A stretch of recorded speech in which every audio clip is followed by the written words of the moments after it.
ئەم خەڵکە هاتووە دیفاع لە کەرامەتی خۆیەکە، دیفاع لە ژیانی خۆیەکە، دیفاع لە ئازادیەکانیەکە، لە سایە سەری ئەحزابی کوردی، لە سایە سەری ئەو پەرلەمانەی کە نەوعێکە لە دیوەکانی کوردایەتی بانکراوە بە 50 بە 60 بە 82 ئەحزابەکانی کوردی ئاقڵن شەڕی خۆیان سەدە ناو ماڵەکانی ئێمە هەمی بەش کردووە بە پارتی بە یەکێتی بە گۆڕان یەک بنەماڵەی کوردایەتیە لەوەتەی کوردایەتی و حرەکەی کوردی هەیە خەڵکی کوردستان دایمە ئەنفالکراو بووە دایمە نەئازاد بووە دایمە فقر و فەلاکەتی هەبووە دایمە ئاوارە بووە بێماوە مەسکەنە یعنی خەڵک هاتووە داوای مافی خۆیەکە باسی ئەوەی نەکردووە کە ئەم حکوومەتە بڕوخێ یان نەڕوخێ کە بە قەناعەتی من نییە بە بڕوای من ئینتیفازە نەکراوە ئینتیفازای بێت دەست پێ بکە لەبەرەوەی خەڵک هیچ شتێکی نەماوە هیچ شتێک یەک شتیان ماوە بیکەن و تەواو یەک شتیان ماوە حیزبی کوردی بیکە بلانکیت فۆرمێ بڕکەنەوە بۆ ئەوانەی کە حالەی زەوجیان هەیە بزانن لە مانگە چەند دەڕۆشنە لای یەک بەس ئەمە ماوە بەداخەوە خەڵکیش یەک متەفەڕقەیە خەڵک بۆ بە بەش پەرداوازە کراوە پێویستە خەڵک لە دەوری داخوازەکانی خۆی کۆبێتەوە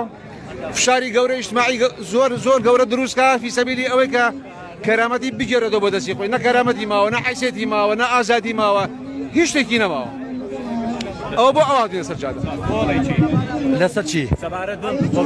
سەبارەت بەم خۆپیشاندان داوا لە خەڵکی کوردستانەکەم بەڕێکخراو بوون تیکرار ئەەکەمەوە تا خۆیان ڕێکخراو نەکەن تا خۆیان جیان نەکەنەوە لە ئەحزابی ئیسلامی ناسیۆنالیستی و قەومی بۆرژوازی خێڵەکی و عەشرەتی لە کوردستانە هیچ شتێکیان بۆ ناکرێ ئەبێ لەژێر هەژمونی ئەم دەسەڵاتەیە لەژێر هەژمونی ئەم ئەفکارانەیە کە باسم کرد خۆیان بێنە دەرەوە خۆیان ڕێکخراوکەن خۆیان نوێنەرایەتی خۆیان هەڵبژێرن بڕوایان بە سیستەمی پەرلەمانی نەمێنێ سیستەمی پەرلەمانی یعنی سیستەمی گەوجاندنی خەڵک یعنی سیستەمی گەمژاندنی خەڵک یعنی سیستەمی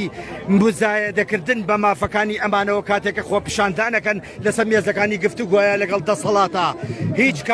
هیچ کات ئەمانە نوێنەرایەتی خەڵکیان نەکردووە ئەندام پەرلەمان لە کوردستانە هیچ کات دەنگی ڕاستەقینەی خەڵک نەبوون لە ساڵ 20 خەڵک دەنگی لە ساڵ 20 بەرەو خوار خەڵک دەنگی داوە بەمانە لەگەڵ ئەوەشە پەرلەمان لە پێشکەوتووترین وڵاتە یعنی چی یعنی محەممەد یعنی محامی من دەنگ ئەم بە تۆ بۆ 4 ساڵ ئەم 4 ساڵە دەم قڕوقە بکە لە بچە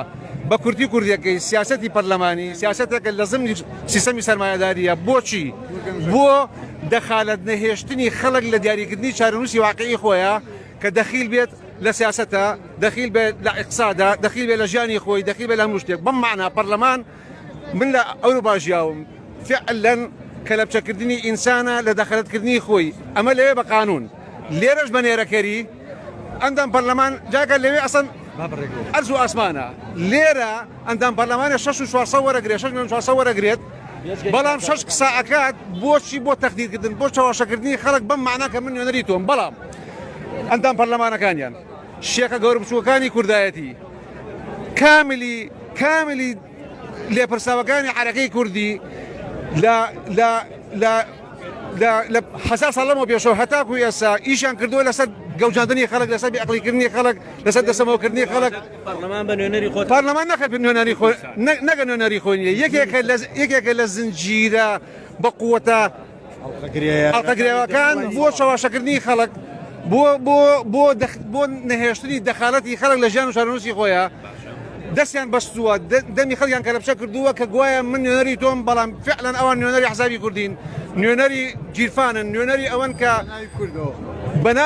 بەناوی خەڵکەوە قساکەن هەڵبەت بەڵام لەسەر حسابی خەڵک مەعاشی باش مەکانەتی باش ژیانی باش ژیانی شاهانە جارجار کۆمەڵە قساکەن بۆ چاوەشەی من و تۆ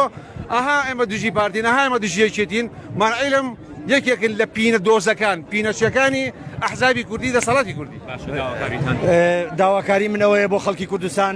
ئەم خۆپیشاندان و ناڕەزایەتیانە بەرفراوانکەنەوە بەس لە تەنیا قەزیەیەکە قەتیسی نەکەن بەس بۆ موچە بێت بۆ بژێوی ژیانی خەڵک بۆ گەڕاندنەوەی شکۆ بۆ ئینسان بۆ ئینسان بۆ تیرۆرنەکردنی ئینسانە ئازادی خوازان دەنە دلێرەکانی نەو خەڵکی یعنی خۆپیشاندانەکان بەرفراوان کە لە هەموو بوارەکانی ژیانە یعنی پێداگر بن لە هەموو مافوو داخوازیەکانیان لەسەر هەموو بوارەکانی ژیان کەران بەرگێڕانەوە بۆ ئینسان بێ دەستان خۆش بێت.